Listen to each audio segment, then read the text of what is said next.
Emma, Kojo, and Essie were best friends. They were all 17 in their final year of senior high school.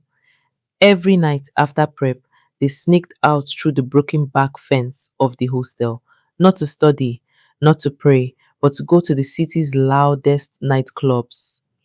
Amma loved dancing. Kojo loved the money he got from rich older women. Essie, she just followed.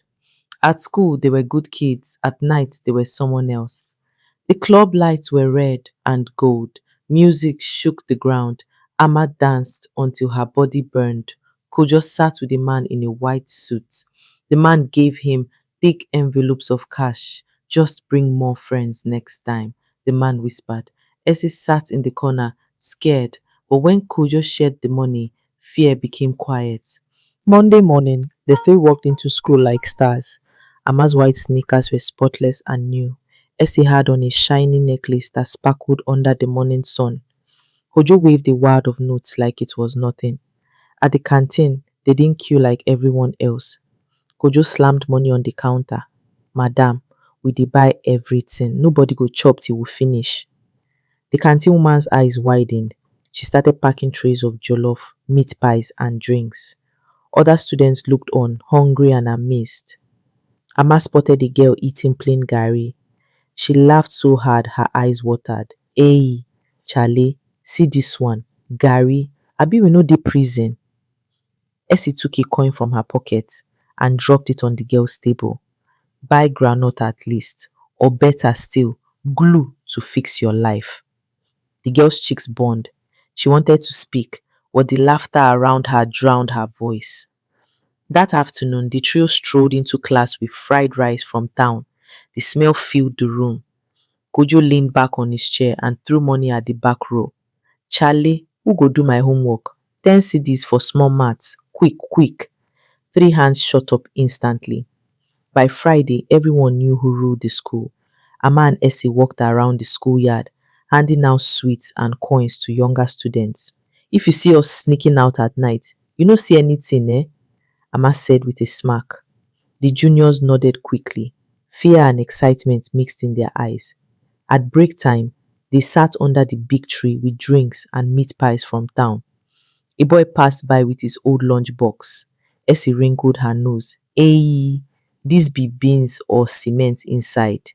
Kojo burst into laughter. Charlie, take am go your hostel. The smell dey fight my meat pie. The boy walked away quietly. The three leaned back satisfied. Money wasn't just buying food and clothes, it was buying power.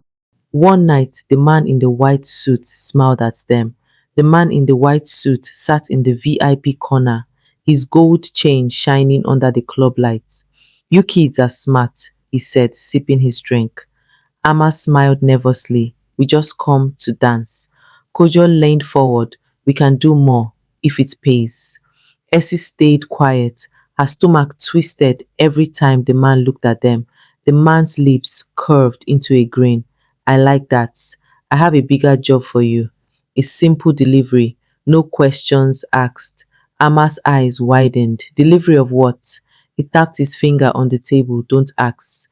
You take the bag, you get paid. Triple what you make in one night. Kojo's heart pounded. Triple? He could already see himself buying new sneakers. Amma bit her lip. What if we get caught? The man's eyes turned sharp. You won't, if you keep your mouth shut. Essie whispered, maybe we shouldn't. Kojo cut her off. We'll do it. The man's grin grew wider. Good. Tomorrow night, don't be late. The next night was darker than usual. No moon, no stars. The man handed them a black duffel bag. Take this to the old warehouse at the docks before sunrise. You'll get the rest of your money there. Amma grabbed the bag. It was heavier than she expected. What's inside? She asked. The man's voice turned cold. You didn't hear me the first time. No questions. As they walked through the empty streets, Essie kept glancing at the bag. It's too heavy. What if it's, illegal stuff? Kojo hissed. Shut up. Just walk. Amma's hands were sweating. We should have stayed in school tonight. Halfway to the docks, the sound of sirens cut through the night. Blue lights flashed behind them. Police, stop where you are. Ama's knees went weak. Kojo froze. Essie dropped. Oh no. Hands up, the officer shouted. The three friends raised their hands as the bag hit the ground with a dull thud. One of the officers unzipped it. White powder spilled onto the dirt road. Everyone went silent.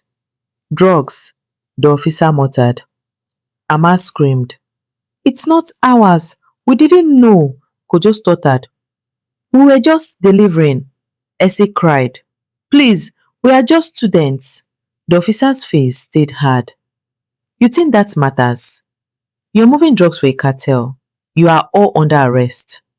Cold handcuffs clicked around their wrists. Ama's tears burned her cheeks. Kojo couldn't breathe. Essie's whole body shook. The news spread like fire. Three senior high students caught in drug busts. Teens linked to nightclub crime syndicates. Their parents wept. Their teachers shook their heads. In the small juvenile cell, Amma hugged her knees. If we just stayed in school, we'd be in class now, not in here. Kojo stared at the wall, his voice low. I just wanted money. Just money. Essie whispered. Fast money isn't free. It always costs something. The cell was cold. The music and lights from the club felt like a dream that turned into a nightmare. All that remained was regret. For the first time, they understood that every action has a price. They saw how one wrong choice could destroy years of hard work. Amma thought of the girl with the torn sandals. Essie remembered the boy with the beans. Kojo saw the shame in his father's eyes.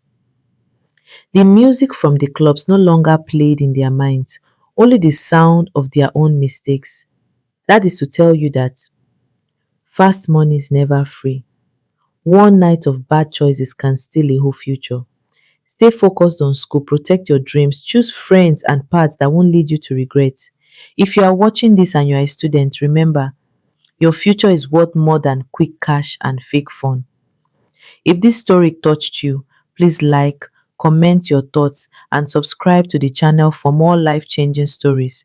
Together we can share lessons that save lives and futures.